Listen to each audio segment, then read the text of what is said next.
Hey everybody, it's Marking Bad, and it's time for Chapter 3 of Reasonable Replies to SJWs, featuring the questions of Philip Moriarty. I will understand if he does not feel it justifiable to respond to me in any way. As I understand, he has taken time away from social media due to private concerns, and I respect that. I'm not sure what the details of those private concerns are, and frankly, it's none of my damn business. You claim to be proponents of rational, logical, evidence-based argumentation. That's great. That's entirely laudable. But when I look at your online activity, when I look at, I don't know, for example, your Twitter feed, that's often not what I see. How do you reconcile this claim to be evidence-based and rational and logical against stuff like, oh, I was just trolling you, oh, I was just shitposting, or TLDR?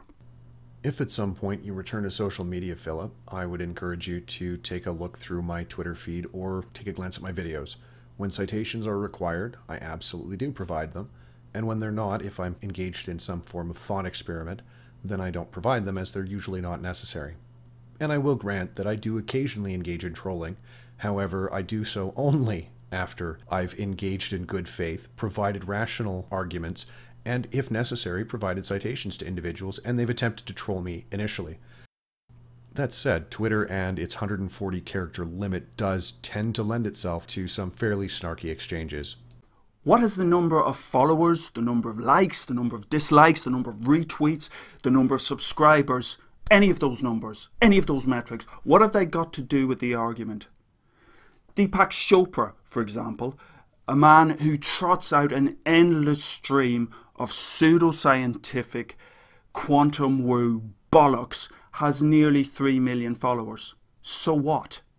Those people follow him because he tells them what they want to hear. Why even mention the number of followers you have? What difference does it make? I'm not entirely certain who you're addressing this question to specifically, Philip. I frankly don't particularly avail myself of argumentum ad populum or any kind of appeal to bandwagon or popularity. And I will absolutely take your word as concerns Deepak Chopra not having particularly looked into what he has to say about much of anything. Do you understand the key importance of reproducibility and repeatability in scientific research? That's simply going to Google Scholar, doing a 30-second search for keywords and pulling out the first paper you find that backs up your stance is not a particularly credible way to do research. That you have to have a much broader overview, to read the material, to follow the citations through, to look at the broad brush approach to a particular problem. You do realise that you're as much of a social justice warrior as those you critique. It's just that you espouse a different form of social justice, a rather less considerate, rather less forgiving, rather less kind form of social justice.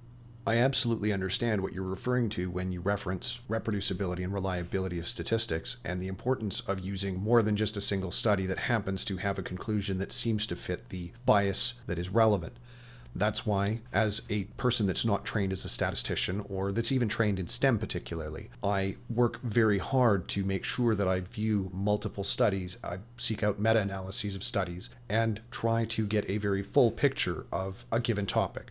For instance, sexual violence. Feminists frequently refer to Mary Koss's scope and prevalence of rape, which to my knowledge has not been adequately reproduced and involves a number of methodological issues and errors that I find lead it to be less credible.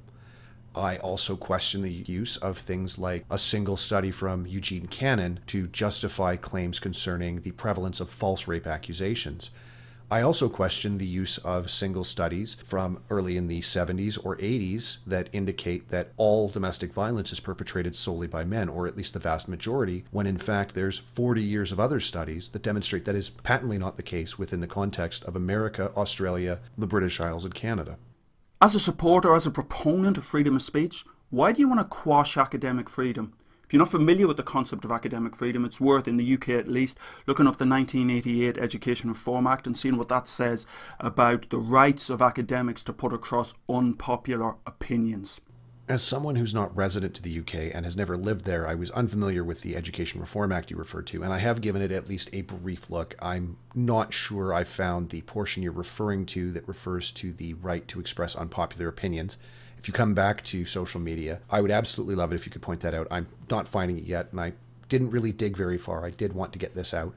I do notice that it does include local management of schools, which in my area is called site-based management. I'm the son of a teacher, and he's not particularly fond of that.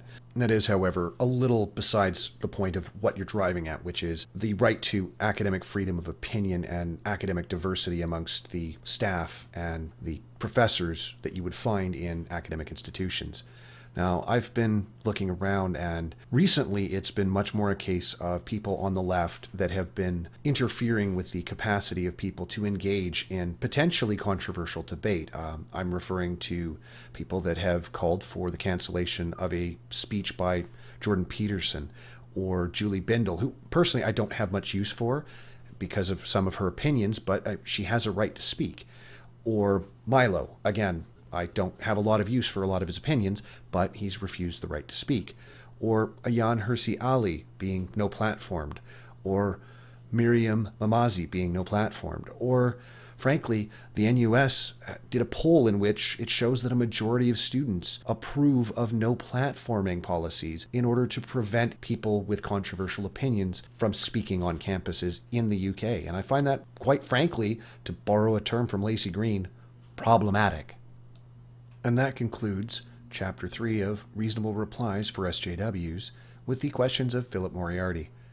If you have questions, concerns, comments, or inexplicable hatred, please use the comment section below or find me on Facebook and Twitter. Or don't, because I'm here for my validation and not for yours. And for anyone that's hung on long enough in this video to get to this part, I appreciate that.